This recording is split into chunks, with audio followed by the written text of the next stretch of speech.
My name's Daniel Bushell. Debt and how not to repay it in this show coming up. How to shift $1 trillion in debt. Why love and money don't mix. And the fate of the euro in a three-way shootout.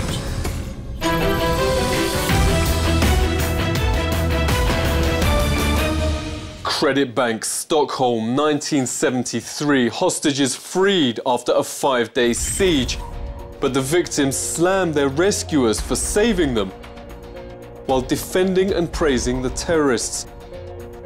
One hostage, Kristin, even falls in love with one of the villains and dumps her fiancé when she gets out. Italy, Portugal, Greece and Spain have full-blown Stockholm Syndrome, finds a study. Hostage to crippling debt, bankers coerce further loans and dependency. In a terrifying twist, the state's so-called rescuers are the same as the hostage takers. First Greek Premier Papademos, then Italy's Mario Monti, are unelected multinational bankers forced into power. Dr. Carlos Encinas developed the theory. He joins us now. Why did you call it that? Stockholm Syndrome, because I consider that governments are kidnapped by the speculative capital, and they are not defending against it. We can see that in Greece and Spain mainly, because instead of being able to work other ways to go out of crisis, they are getting deep and deep. Yeah, what's the solution? This, of course, is against the interests of the people. Ecuador is a very recent example. They decided not to pay this odious debt. Odious debt. In international law, loans not repaid because taken against the interests of the people. Ecuador's debt repayment was loaded in favor of lenders like US Chase Bank. President Correa declared it odious. The billions saved doubled spending in hospitals and schools. As far as you could see into the future, they were going to keep paying debt, but would never reach a situation where the country actually benefits from the foreign capital.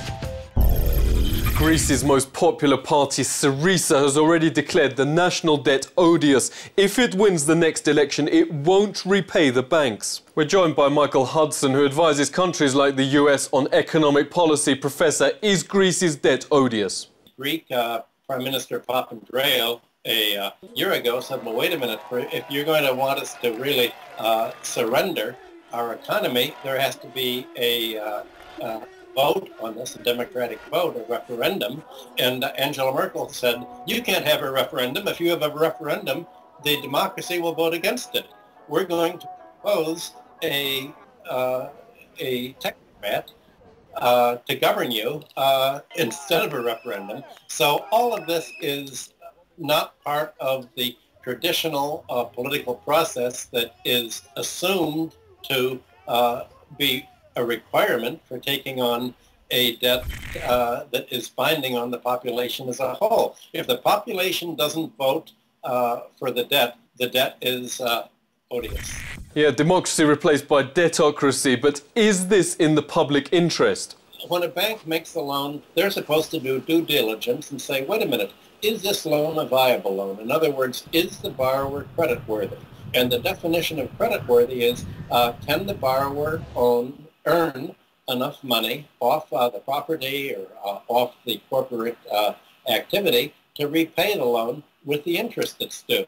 They didn't do this for governments. In governments, it's just, do you have enough police power and power to grab the assets, to let us strip your assets and take them away?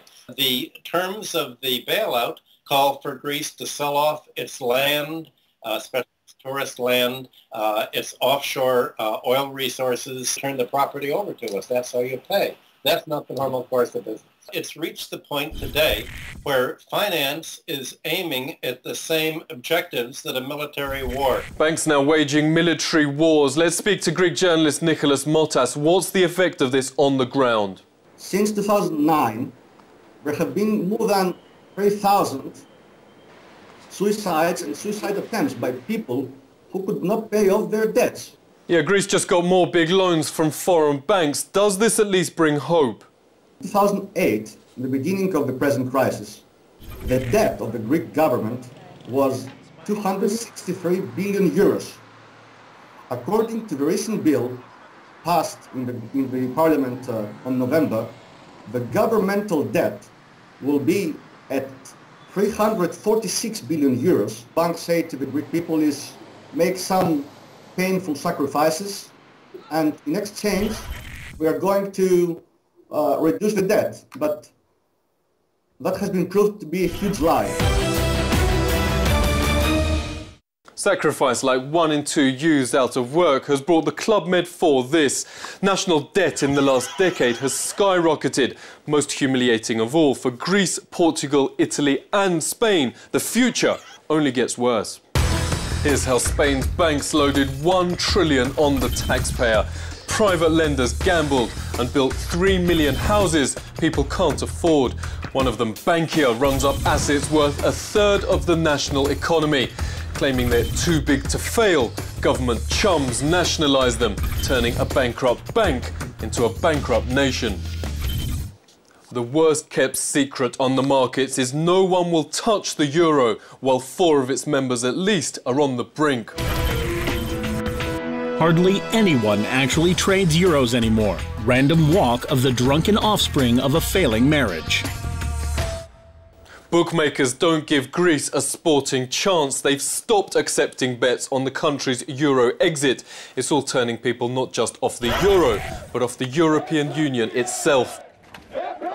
Britain's anti-EU party just beat the ruling Tories to gain record support in elections. Its Checkmate the Free Citizens was founded by Peter Mack, a disillusioned advisor to the country's president. EU prison rules, he told me, stop nations putting their house in order. We have experience with Czechoslovakia, and after Czechoslovakia broke up in 1993, then the relations between Czechs and Slovaks have improved, and currently the relations between these 2 nations are better than ever. And the reason is that each nation is responsible for its own matters. Greece will need more loans until it leaves the Eurozone. So I think that eventually the Eurozone will have to break up anyway. But how do you actually quit the currency? Wolfgang Munchau's researched just that at the Financial Times. He joins us now. So how do you leave the euro?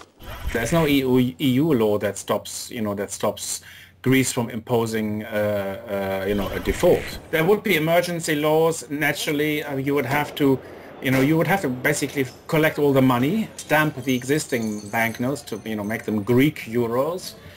So it's quite a bit of stuff that you need to do in order to and you need to impose bank holidays. So this is not doable in a weekend. So you'll probably have to close down the banks for about a week. Yeah, if Greece goes, what'll happen?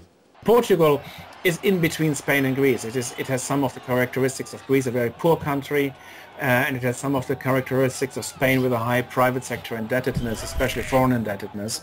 So Portugal, if Greece could go, then Portugal could go as well. So these are the 2 countries that are most endangered. If Spain were to go for some reason, the Eurozone would be in real trouble. Right, Greece looks weak, but that actually puts Athens in a strong position. If you talk about Stockholm syndrome, there is a certain amount that they become kind of voluntary captives in the system. Southern European countries that have been only recent democracies like Greece and Spain and Portugal, there is a certain fear of among the political classes to stand up to Germany or to stand up to the ECB to say, look, unless we get this rescue done on our terms, we will leave the Eurozone and then you take the losses. I would assume that Germany would not like that. Germany would really be scared of anyone leaving the Eurozone because there are risks involved, and the German political leadership is very risk averse at the moment. So I think they would probably have the Greeks, the Spaniards, the Portuguese probably would have a much stronger hand than they think in their, if they stood up to Germany. So if Greece stood its ground, the banks, Greece,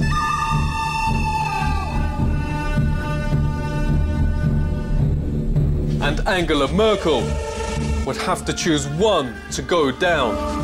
Most say in a showdown, they'd know. This is the Truthseeker.